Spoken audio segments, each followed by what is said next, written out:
going on, everybody? This is your boy James from What's Your Forte, and today I'm going to be building an intake for my Macan S. So the Macan S, there's not really a lot of options for intakes. There's only one company that really kind of does an intake, and I want to do something a little different. I know this platform is shared with the SQ5, so I'm going to be installing a turbo inlet along with a BMC filter. We're going to be seeing how that sounds, how it fits, and we're going to see how it goes. This might work, this might not work, who knows? We're going to find out today. All right, let's go ahead and get to it. All right, everyone, so this is the area we're going to be working in right in here. So this is the same V6 turbo, like I said, that you find in the SQ5. This is your filter right here. You got intake piping. Go ahead and pop this cover up right here. Move this over here just so you guys, this is the turbo. And then this right here, this plastic piece right here is called the turbo inlet. So we're going to be replacing this along with the actual filter and upgrading the filter to a BMC filter. All right, and we're gonna see how that sounds. We're gonna see how that looks, how it sounds. This turbo inlet pipe, which I'll show you here, is right here. This turbo inlet pipe is a CTS turbo unit. I've used CTS turbo parts before on my M4, and they fit very well. I never had any issues with them, so I saw they had this. It was pretty cheap. So definitely a cheap investment. I think I got this for 99 bucks. So we're gonna go ahead and see if that will fit. And it should fit. And then I got this BMC filter from Keys Motorsports, which will be linked down below. So this is one of the high-end, high-performance filters you can get for the Macan and Macan GTS. So we're gonna be working on that today, and hopefully this works. So let's go ahead and get to it. All right, so the first thing I'm gonna do is loosen this coupler right here and get this out of the way. And then we're gonna work on the turbo inlet, all right? So this part right here, looks like you can just pop this up. Then this is one of the screws you gotta get out that mounts right into the turbo, which is right there. And then there's another one right underneath here at the bottom that you'll need to get, which is kind of hard for me to show on camera. And then you have this plug, which is right here, that you gotta take off. You just kind of wanna pull it towards yourself to pop this off. Then there's one plug underneath that you need to squeeze a clamp and then pull this straight up to get off. And then that's it. So kind of 4 things you really need to worry about to get this off. And then we'll mount it up to the next one. So the only thing I'm worried about is this little shroud here. Hopefully it won't be in the way. If it is, I might have to take it off, which looks like some clips right there. And you can get this shroud off, but I'm gonna try to do it without taking the shroud off. I think I should have enough room in there to get that off. So let's go ahead and get started on this. All right, so the first thing I'm gonna do is kind of pop these little things up. So I should be able to just get underneath them and just pull up. That's usually how this works. Using the right tools always makes your job. Using the right tools always makes your job a little easier. All right, so you can just kind of yank it up. It's not terrible. It gives you a little more room there. And this little piece right here is just shredding white stuff everywhere. See if I can take it off, because it's just, the heat has destroyed it. Let me take that off. All right, now we have the screw right here. You can get to it a little easier. So I'm gonna go ahead and get that off. So let me see what size that is. All right, so this bolt right here is a T30. So I'm gonna go ahead and kind of use this, get it off. All right, guys, this part kicked my butt. When I tell you this right here is terrible, this top one, pretty easy. That bottom one right there, it is a beast, man. So this is what I did. This is what I did to take it off. All right, so you got this clip right here, took it off. This part right here, this hose, it's got to come off anyway. I went ahead and take it off to give myself more room. So in order to take this off, you just kind of grip it and pull very hard. It feels like you're going to break it, but you're not. It's just the way that how it has to clamp onto this. You just pull it really hard. All right. Also, there's a clamp over here. There's like a little hose clamp that kind of holds it in place. Also took that loose. And then this part right here, just to give myself more room, took that off right here. So I used the Allen to get underneath and get that one. My hands are so big, I got like half of it done. Then I had to ask my girlfriend with her small hands, and she got in there and was able to get it off. So shout out to her. She definitely helped me get this off. And if you have anybody in your life that has small hands, definitely ask them to help you, because you're gonna need it. Because there's just not a lot of room in here, at least on the Macan. Now I have seen it done on like an Audi S5. I think they have a little bit more room, but either get like a 90-degree angle tool or just a very small Allen. Get in there and just take your time. So now that we have this off, we have a clip underneath that we need to get off. So the clip underneath is kind of like this clip. So you kind of just want to squeeze both sides and then pull this up and it'll pop right off. All right, so I'm gonna go ahead and do that now, and then we'll be able to put on the new turbo inlet. All right, everyone, so here is the old turbo inlet, the stock one. That part right there was what I was saying. You gotta have to squeeze both ends of the clip and then pull this up, and that will come right out. Same thing with this one, you just kind of have to grip it, pull it out. This screw right here is a punk. This bottom one is a punk. But yeah, this is the stock unit. We're replacing this with the CTS turbo unit, so we're gonna get more sounds and a little bit more performance. So good stuff. All right, everyone, so I think while I have this out, I'm gonna go ahead and just change this filter. So it looks like you got some screws right there. Maybe it's a T20, looks like maybe. So you got 1, 2, 3, 4.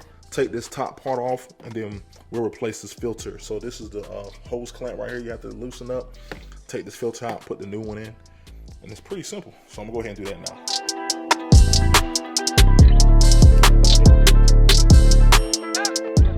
This right here is a stock filter. Probably about time to replace it anyway.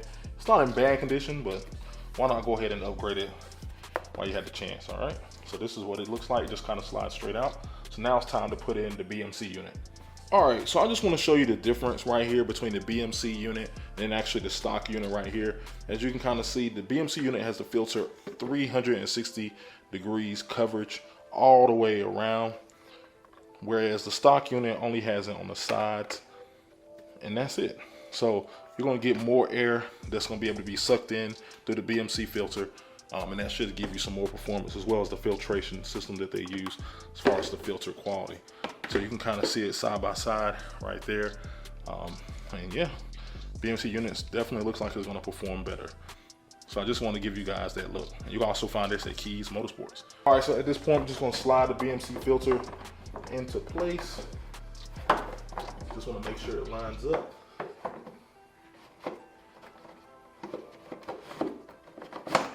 Boom, slides right into place.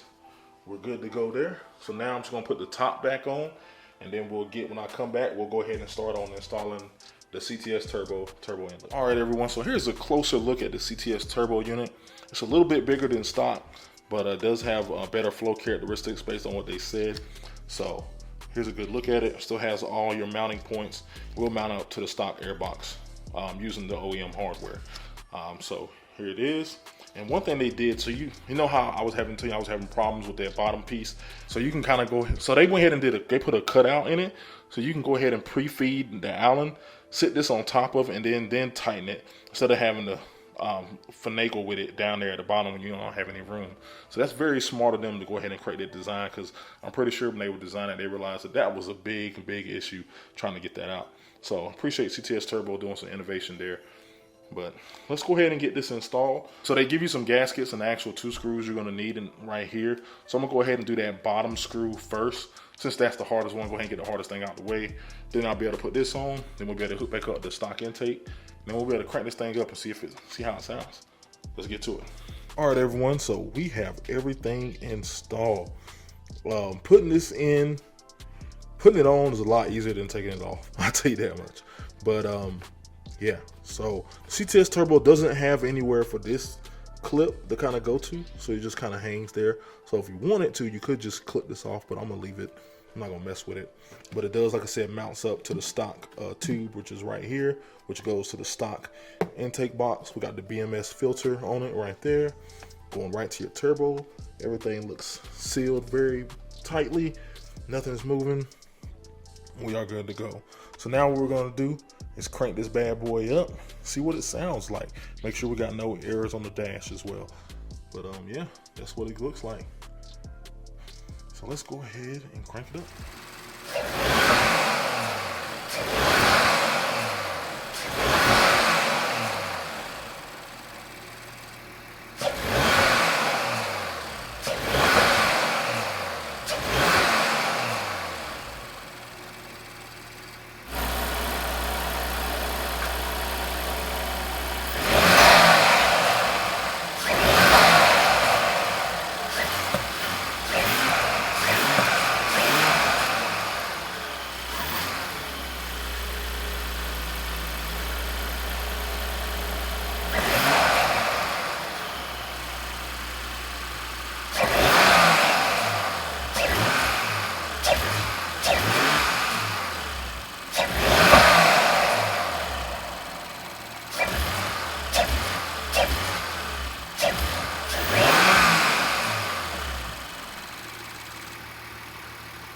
right, everyone, so you heard exactly how it sounds compared to stock. It sounds so much better than stock. You actually can hear the turbo now. So this is exactly what I wanted out of this setup. It should add power, but even if it doesn't, even if it's like 2 or 3 horsepower difference, I'll be happy just because I'm getting more sound. This Macan, this car is pretty quiet. So now that I get some turbo noises, this is exactly what I was looking for. All right, and then once I eventually do like a bigger turbo, you can get the adapter kit with this to adapt some bigger turbos to it as well, so it still will work. Or there's other inlets out there that you can get that will work with that as well. So I'm very happy with this so far. It's kind of dark, as you guys can see. So tomorrow morning I'm just gonna record some in-car clips, talk about how I feel about them, which is gonna be right after this. But if you don't care about that and this is all you wanted to see, man, I appreciate you watching. Hopefully this video will help you out and give you the courage to try this out yourself. All right, so again, you can get the filter from Keys Motorsports. I did get the turbo inlet from CTS Turbo. We'll be having both of those items linked down below. I do have a lot more items planned for this car that are already here. We got springs, we got a throttle booster, and some other things that are going to be very nifty for this car. All right, so if you like this content, please subscribe, please like, and I'll holler at you guys later. Peace. All right, guys, so I'm in the car now. I've been riding around with the CTS Turbo inlets for a couple of days now, and I just want to give you guys my driving impressions. So I would say you definitely can hear the turbo inlets. I'll probably say definitely from like 1500 to like 3000 RPM is when you hear them the most, and definitely under hard acceleration. Now with the windows up, you know, everything closed out, you don't really hear a lot of noise. But if you do roll the windows down and you listen, you definitely can hear the turbo inlets, giving you just more turbo sounds. All in all, it does feel like the throttle response is a little bit more responsive as well, but that could be a placebo effect. I don't know. I'll see if I can find some dyno time to maybe dyno the car to see what the car is actually running now compared to what it was before. But all in all, everything seems to be pretty good and working well, and I cannot complain with them at all. I'm just trying to drive and talking right now. I don't recommend doing this, but I just want to give you guys, just want to record something for you guys, give you guys some final thoughts on it. I would say for $100, as much as this thing costs, it's worth it for me because I get just a little bit more noise.